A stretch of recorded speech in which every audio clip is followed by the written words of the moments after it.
Hi, my name is Joan Ranquet. I'm an animal communicator and author of Communication with All Life, Revelations of an Animal Communicator, and Energy Healing for Animals. And as an animal communicator, I'm constantly in the situation, and an energy healer, where I'm seeing something that would be able to be transformed pretty easily. A lot of times what's getting in the way are the emotions of the situation. So let's say you have a naughty behavior or even a behavior as a result of a new animal coming to the household and not understanding expectations. Or let's say that you have a behavior as a result of an illness like incontinence or things like that. Let's just categorize it in unwanted behavior. So one of my favorite techniques is called EFT, and I talk a little bit about it in my first book, Communication with All Life, but I talk a lot about it in my new book, Energy Healing for Animals, and I teach it, and it's just one of my favorite go-to techniques. And the reason I love it so much is because, well, it does a number of things.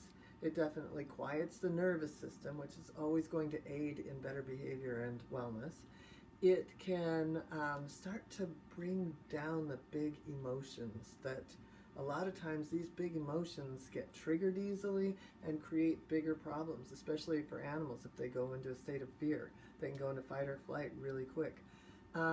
It can alleviate pain, and it also has an ability to bring down the anxiety for performance. So it's a great technique to use if you're at a dog show or a horse show or a bunny show or a cat show or any other kind of show.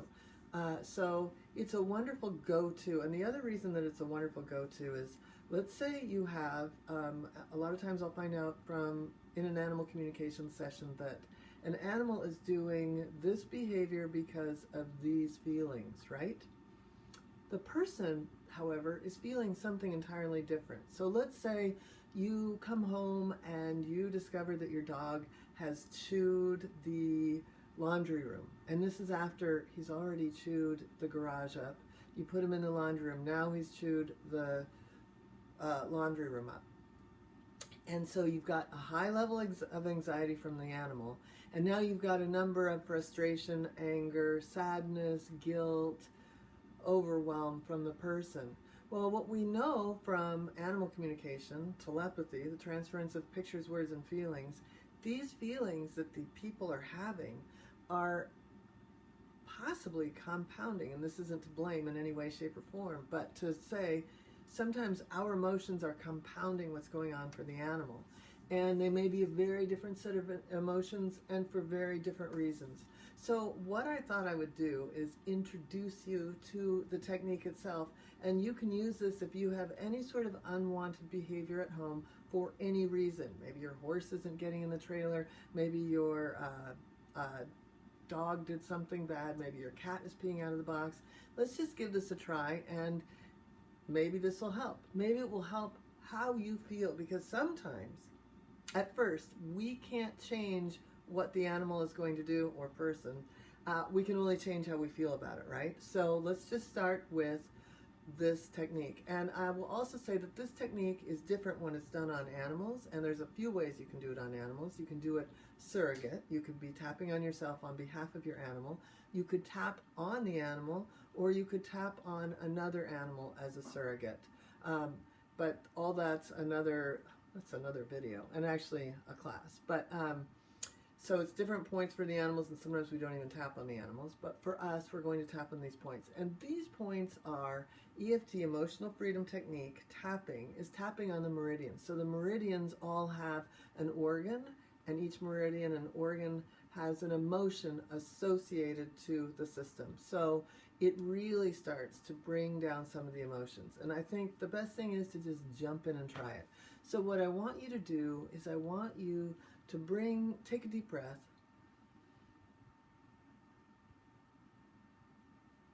and really get centered.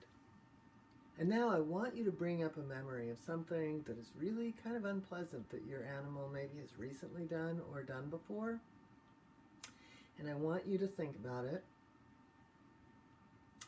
And I want you to stay with that for a moment and maybe give it a number in your head. Like if 10 is the worst, maybe your frustration or your anger or your sadness or your guilt or all of the above, your overwhelm is a 10. Maybe it's a 6 or 7, but I want you to give it a number. So go ahead, breathe back in this situation, right? This situation that is so frustrating or heartbreaking, whatever it is. And I want you to stay there for a moment. Let all those feelings rise.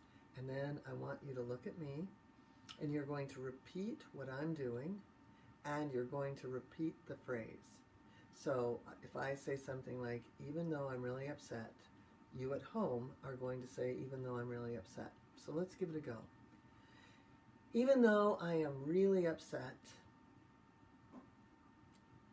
and I can't believe I'm dealing with this, and I'm so frustrated, I love and accept myself. Even though I have all these feelings around my animal's unwanted behavior, you can name the behavior here, I love and accept myself. Even though it just seems like things should be so much easier. Things should be easier. They should just be easier. I honor the choices I'm making. Okay, now we're going to tap through the points. I can't believe it. This stinking behavior again. When is it going to end? I am so frustrated. I feel like I set them up fine. I feel like I'm doing all the right things. It's so hard. I can't always tell a lot of people because they're going to think it's my fault. And it makes me so mad because they should know how hard I try. Then I look at my animal and their frustration or sadness or anxiety, their big feelings, and I feel so guilty. I feel guilty that maybe I didn't set them up well enough. I feel guilty for having these bad feelings. I just feel guilty for being alive. But somehow, I just feel guilty about this behavior. And I know it must be my fault. I know it's my fault. I woulda, coulda, shoulda done a million things differently.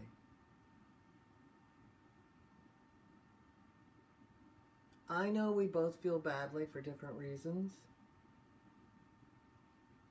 My animal companion feels just as sad or mad or upset or anxiety ridden. And I feel horrible for all the feelings I just said.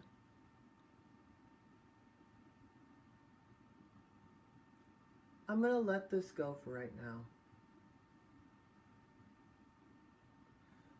For right now, I'm going to let it go. I'm going to see what it feels like to get really super neutral about this behavior for the minute. And see if there isn't some way I can shift it. I know it's what we both want. Even though my feelings get really hurt.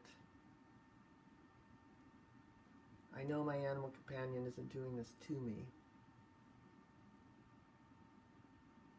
I am really ready to let this go. Letting it go. Woo! Letting it go. Let it go, Louie.